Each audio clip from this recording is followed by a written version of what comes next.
that I get, I like to propagate it, just in case if the main plant doesn't make it or whatever. So this right here is a global green pothos, and this is a Baltic blue pothos. I have not propagated either one, so I'm about to do that, and I figure I'll just hop on here and do a quick video. Now the main thing for when you're propagating is you want to look for these little bumps right here. Those are called nodes. That's where your roots are going to push out from. So when you're making your cuts, you want to make sure you cut in between here so that each piece that you cut has a node, and then you want to put that and make sure that stays submerged in water, and that's what's going to root for you. Yes, my table is a hot mess with dirt. I need to clean it. So I'm gonna go ahead and grab some scissors. I don't have any planting shears. I usually just break it. For the purpose of this video, I'll use scissors. They're like my kids' old, like, I don't know, scissors from like kindergarten or whatever. So let me go grab the scissors. I'm gonna come back and show you where I make the cuts and how I propagate this global green pothos and Baltic blue pothos. All right, so I have just these scissors. You want to wipe them with alcohol just to make sure. Anytime you're using shears or scissors on a plant, wipe them with alcohol so you don't pass any possible germs or disease between plant to plant. So I like to look and see where I want to cut it. I think I'm going to cut this one. Another thing you want to think about when you're cutting to propagate, for example, you see these right here, these new baby leaves. You don't want to cut right here because 9 times out of 10, these leaves are not going to, they're just going to rot. They're not going to push roots out for you. Even if you cut it with a node, you want to go for some of your more mature leaves. So, see if I can do this with one hand, holding the phone. Let's bring it over here. So we have this piece right here. Oh no, it has little baby ones on the end. All right, maybe I won't cut that one. Let's try another piece. Sometimes if you can't help but cut where it has new leaves and then you just kind of try it, which it looks like what is going to happen. Or sometimes you just have to get rid of those leaves. I mean, I'll still put them in there anyway, but I guess the point I'm trying to make is don't just cut with, don't just cut where you have those like little baby leaves. Okay, so anyway, I'm going to cut. And also I like to look for where there's a bare spot, because with this trailing, it'll keep getting longer and longer. I don't know if you can see that vine right there. It's like 7 feet long and it doesn't have any leaves on it. So no leaves are going to push out right here. So I like to find a spot right here. And then I'm going to go in here, leaving this node with this guy. And then you can see these couple of nodes right here. And then I'm going to go ahead and make a cut. Okay, so now I have this piece right here, which I didn't water for a while, and that's the result. So we're going to take this, and I'm going to show you how I cut it up and place it into water. All right, since we're actually here, I'm going to do the Baltic blue also. So this is a similar thing, some gapping, not too bad. I'm going to take and I'm going to cut it right here. It's so funny that I cut now, because when I first started propagating plants and all that jazz, I used to not want to cut anything off. I didn't want to lose any. All right, so here are these 2 pieces, nice size pieces, and now we're going to head into the kitchen and do the individual cuts, and then I'm going to show you how I place it into water. So I'm in the kitchen now. I have my 2 parts, and remember I said that these little bumpy portions right here, look for the little bump. You can't miss it. That's the node. So you want to take your scissors. Now before I do that, I put mine in mason jars, just mason jars of water. You can see this one right here has a bunch of different cuttings in there.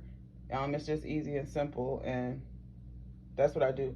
I do have like cute jars that I've like done up like this, but you can see they have a small opening. If I was going to leave this whole, which I sometimes do, I just take the entire vine and submerge it in water. I would use a bottle like this, but since I want to make it like more of a bunch, I'm gonna cut it. All right, so this part down here, you can pretty much just cut.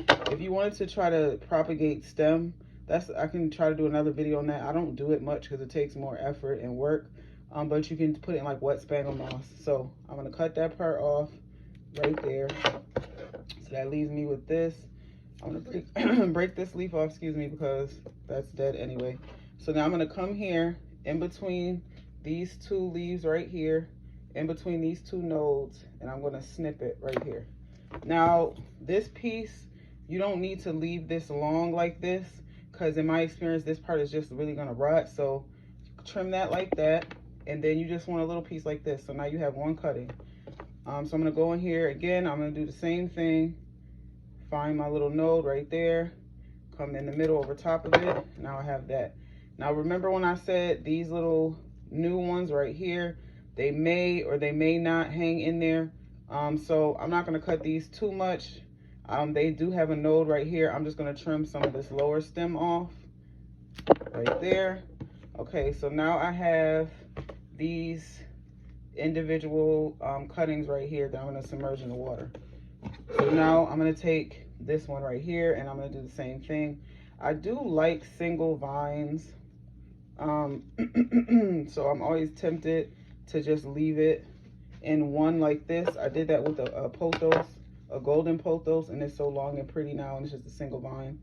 I'm gonna take another cutting from the plants because there's another long piece at back of it. So for this one, I'm just gonna do the same thing and you know, do the cut. So we're gonna trim some of that stem off the end right there that we don't need.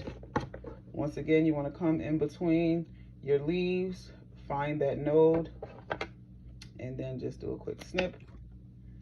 Okay, come right here, another quick snip, and then snip, and I'll do one more snip in here.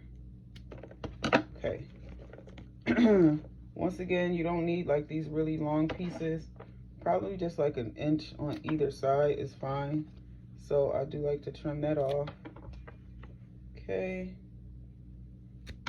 Like I said, I like to propagate all of my plants because in the beginning I would lose a lot of plants when I was still learning how to care for them. And this way I would have a piece of them. Also, it's like the perfect way to fill out your space with plants without buying a ton of plants. So I am a fan of propagating. So here you are right here. You can see each of the cuttings. They each have their own node, which again is what's going to produce that root for you. So you're just gonna come over to the sink, fill this up with some water. Okay. And then you're just gonna take your cuttings and you're just gonna stick them in the water. I put multiple different types of plants together when I put them into Propagate, so that it doesn't matter to me, but if you want to keep them separate, you can. So you just want to get them in there, make sure they submerge down into that water, all your little pieces. And also a fun fact about golden pothos, if you're propagating another plant, cut off a node, a piece of your golden pothos, and stick it in there, and it will help it root faster.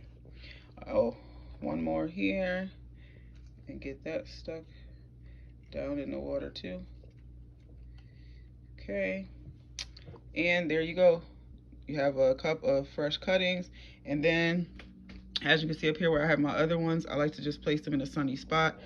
This is my kitchen window. I don't know the exact direction of it. I should find out, but this window is magic. Everything that I put in this window just comes back. It does so well. So I'm gonna place this, I think, probably in the front room, in the front room window, just because I want to. But here it is. This is how you propagate your trailing plants, whether it's, you know, any type of trailing plant. It's the same process.